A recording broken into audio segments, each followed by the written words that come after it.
বোন তুই কমেন্ট পড়া বন্ধ কর, আমি হাসতে হাসতে প্যান্ট খুললে যায়। দা মে বন্ধু বান্ধব এগুলো কি বলতে আসো, শরম লজ্জা হারে না তোমাকে? কি যে একটা অবস্থা, প্যান্ট খুললে পড়ে গেলে এই পর সব দেখিয়ে লাবে না মানুষ। কে গো লাগে চলাফেরা হরি আল্লাহ বুঝানে ওই ওইস কি তুমি প্যান্ট পরো তাই তুমি বেল্ট পরবা না? বেল্ট না পরলে তাকালে হুদেই খুললে যাবে, আড়তে লইলেই খুললে যাবে, আশাও লাগবে না।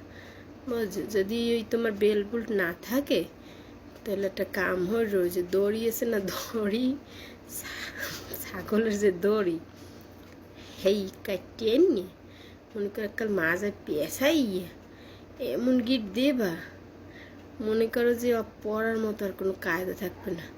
তুমি আসবা, দৌড়াবা, নাচবা, ড্যান ড্যান করিয়া কোনোভাবেই তা আর খুলবে না। বুঝতে পারছো গেদু?